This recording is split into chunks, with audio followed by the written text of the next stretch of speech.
ധർമ്മേന്ദ്ര പ്രധാൻ രാജിവെക്കുക എന്നതാണ്. അത് സാമാന്യ നീതിയാണ്. ധാർമ്മികത ഏറ്റെടുത്ത് അദ്ദേഹം രാജിവെക്കണം. മന്ത്രിസഭയിൽ നിന്ന് പുറത്താക്കാൻ നരേന്ദ്രമോദി തയ്യാറാകണം. ഇത്രയും 6 കുഞ്ഞുങ്ങൾ മരിച്ചിട്ട് നരേന്ദ്രമോദിയുടെ നാവനങ്ങാത്തത് എന്തുകൊണ്ട്? 6 കുഞ്ഞുങ്ങൾ ആത്മഹത്യ ചെയ്തില്ലേ? ജീവിതം അവസാനിപ്പിച്ചില്ലേ? അതിലേറെ പേർ, എത്രയോ പേരായിരിക്കും മെന്റൽ ട്രോമയിലൂടെ കടന്നു പോകുന്നത്.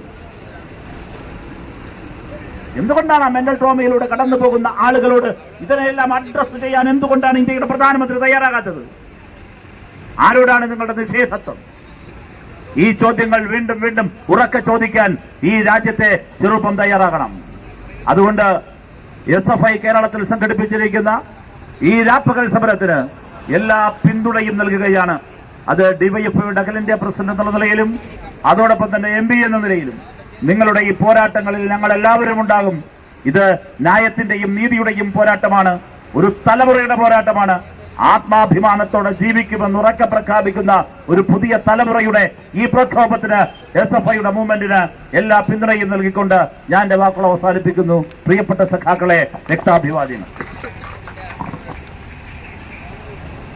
വിളിക്കപ്പെട്ടിട്ടില്ല. എത്തിക്കൽ ഹാക്കറായ ഒരു വിദ്യാർത്ഥി, 2 പേരാണ്. ഇന്ത്യയുടെ ഈ വലിയ സിസ്റ്റം നിങ്ങൾ നോക്കൂ. ആ സിസ്റ്റം, ഇവർ ഹാക്ക് ചെയ്ത, ഇവര് പുറത്തു കൊണ്ടുവന്ന ഈ സിസ്റ്റം ഏത് കമ്പനിക്കാണ് കൊടുത്തത്? ഏത് കമ്പനിക്കാണ്? CBSE കരാറ് കൊടുത്തിരുന്ന കമ്പനി ഏതാണ്? തെലങ്കാനയിൽ ഇതിനു മുമ്പ് ഒരു വലിയ എക്സാമിനേഷൻ സ്കാമിൽ പെട്ടുപോയ ഒരു കമ്പനി. അങ്ങനെ ബ്ലാക്ക് ലിസ്റ്റ് ചെയ്യപ്പെടേണ്ട ഒരു കമ്പനിക്ക് CBSE വീണ്ടും കരാറേൽപ്പിക്കുന്നു. ആ കമ്പനിയുടെ കരാറിന്മേലുള്ള പ്രവർത്തനമാണ് ഇപ്പൊ ഇവർ എക്സ്പ്രസ് ചെയ്തത്, ഈ പുതിയ വിവാദം. അതാ ഞാൻ ചോദിച്ചത്, നാഥനുണ്ടോ എന്ന് ഞാൻ ചോദിച്ചത്. ഈ രാജ്യത്ത് ഒരു വ്യവസ്ഥാപിതമായ അഡ്മിനിസ്ട്രേഷൻ ഉണ്ടോ? റൂൾ ഓഫ് ലോ ഉണ്ടോ? നീതിന്യായ വ്യവസ്ഥയുണ്ടോ? ഉണ്ടെങ്കിൽ ഞാൻ നേരത്തെ പറഞ്ഞ എണ്ണമറ്റ ഇത്തരം പ്രശ്നങ്ങളിൽ ഉത്തരവാദികളെ ഫിക്സ് ചെയ്യണ്ടേ? അവരെ ജയിലിലടയ്ക്കണ്ടേ? ഇനി ഇത്തരം പ്രശ്നങ്ങൾ ഉണ്ടാകാതിരിക്കാനുള്ള മുൻകരുതൽ എടുക്കണ്ടേ? തെലങ്കാനയിൽ വലിയ വീഴ്ചയുണ്ടാക്കിയ ഒരു കമ്പനി, ആ കമ്പനി വീണ്ടും ഇത്തരമൊരു കാര്യത്തിൽ എൻഗേജ് ചെയ്യപ്പെടരുത് എന്നുറപ്പിക്കണ്ടേ? ഇതൊന്നുമില്ലാത്തൊരു രാജ്യമാണ് നമ്മുടെ രാജ്യം എന്ന് കണ്ടുകൊള്ളണം. ആകെയുള്ളത് നിങ്ങൾ ആലോചിച്ച് നോക്കൂ. നമ്മുടെ രാജ്യത്ത് പാവപ്പെട്ട ആളുകൾ തെരുവിലിറങ്ങിയാൽ അവരെ ആൾക്കൂട്ട ആക്രമണത്തിന് വിധേയമാക്കി കൊന്നുകളയല്ലോ. ബുൾഡോസർ രാജുകൾ നടത്തുമല്ലോ. ബുൾഡോസർ രാജുകൾ നടത്താനുള്ള ശുഷ്കാന്തി എന്തുകൊണ്ടാണ് പരീക്ഷാ നടത്തിപ്പിൽ നരേന്ദ്രമോദി സർക്കാർ നടത്താത്തത്? രാജ്യത്ത് ഇപ്പോൾ നിങ്ങളിവിടെ ഇരിക്കുമ്പോൾ SFIയുടെ അഖിലേന്ത്യാ ജനറൽ സെക്രട്ടറി ഉൾപ്പെടെ വളരെ ബ്രൂട്ടലായി ആക്രമിച്ച് ബംഗാളിലെ BJP government, double engine government പിടിച്ച് ജയിലിലിട്ടല്ലോ. ക്രൂരമായി മർദ്ദിച്ചില്ലേ? ബുൾഡോസർ രാജ് തടയാൻ പോയപ്പോഴാണ്.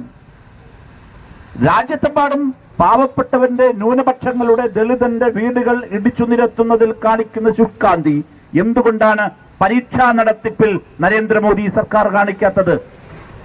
എന്തുകൊണ്ടാണ് BJP കാണിക്കാത്തത്? തെരുവിലേക്ക് ചെറുപ്പം ഇറങ്ങണം.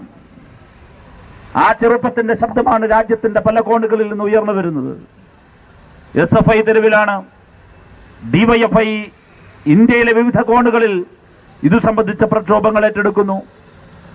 പ്രിയപ്പെട്ടവരെ, ഒരു സോഷ്യൽ മീഡിയ ഹൈപ്പിൽ നിങ്ങൾക്ക് ഒരു സോഷ്യൽ മീഡിയ പ്ലാറ്റ്ഫോം, ഒരു സറ്റയർ സോഷ്യൽ മീഡിയ പ്ലാറ്റ്ഫോമിലൂടെ സ്റ്റാർട്ട് ചെയ്ത കോക്രോച്ച് ജനതാ പാർട്ടി എന്ന് പറയുന്നൊരു പാർട്ടി, എന്ന് പറയുന്നൊരു കൂട്ടായ്മ, കളക്റ്റീവിന് ലഭിച്ച പിന്തുണ, ആ പിന്തുണ മുഴുവനും ഞാൻ നേരത്തെ പറഞ്ഞ ഇന്ത്യയിലെ ജൻസിയുടെ വലിയ പ്രതിരോധത്തിന്റെയും പ്രതിഷേധത്തിന്റെയും അടയാളാണ്. SFI എന്ന വിദ്യാർത്ഥി പ്രസ്ഥാനം ഇതിന്റെ മുൻനിരയിലേക്ക് ഇതാ കടന്നു വന്നിരിക്കുന്നു. നിങ്ങൾ ദേശീയ തലത്തിൽ തന്നെ ഈ പ്രവർത്തനത്തെ ഏറ്റവും വലിയ പ്രക്ഷോഭമായി വളർത്തിയെടുക്കാൻ ആഗ്രഹിക്കുന്നു. ഇവിടെ നമുക്ക് ഒഴിഞ്ഞുമാറാനുള്ള ഉത്തരങ്ങളല്ല BJPയിൽ നിന്ന് വേണ്ടത്. BJP അഭിപ്രായം പറയണം. നിങ്ങളുടെ ഭരണം അമ്പേ പരാജയമാണ് എന്ന് സമ്മതിക്കണം. ഇതിന്റെ ഉത്തരവാദിത്വം ഏറ്റെടുത്ത ധർമ്മേന്ദ്ര പ്രധാൻ എന്ന കേന്ദ്ര വിദ്യാഭ്യാസ വകുപ്പ് മന്ത്രി രാജിവെക്കണം. എന്തുകൊണ്ട് രാജിവെക്കുന്നില്ല? എന്തിനു നിങ്ങൾക്ക് ദുരഭിമാനം? ധർമ്മേന്ദ്ര പ്രധാന്റെ രാജി ആവശ്യപ്പെട്ട് വ്യത്യസ്ത കോണുകളിലുള്ളവർ ഇന്ത്യയുടെ തെരുവിധികളിൽ ഇപ്പോൾ പ്രക്ഷോഭത്തിലാണ്.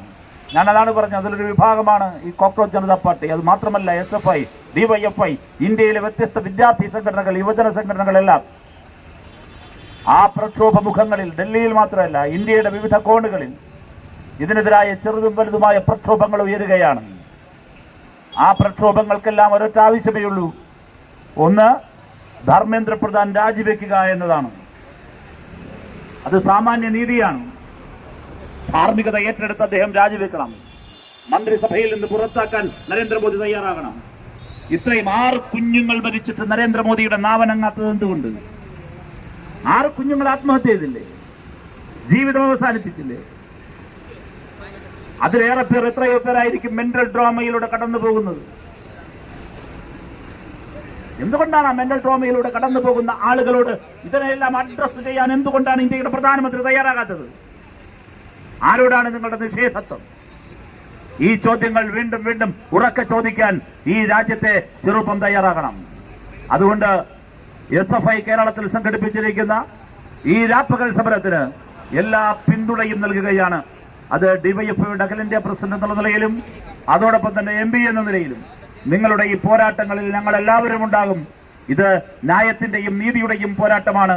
ഒരു തലമുറയുടെ പോരാട്ടമാണ്. ആത്മാഭിമാനത്തോടെ ജീവിക്കുമെന്ന് ഉറക്കെ പ്രഖ്യാപിക്കുന്ന ഒരു പുതിയ തലമുറയുടെ ഈ പ്രക്ഷോഭത്തിന്, SFIയുടെ മൂവ്മെന്റിന് എല്ലാ പിന്തുണയും നൽകിക്കൊണ്ട് ഞാൻ എന്റെ വാക്കുകൾ അവസാനിപ്പിക്കുന്നു. പ്രിയപ്പെട്ട സഖാക്കളെ, രക്താഭിവാദികൾ.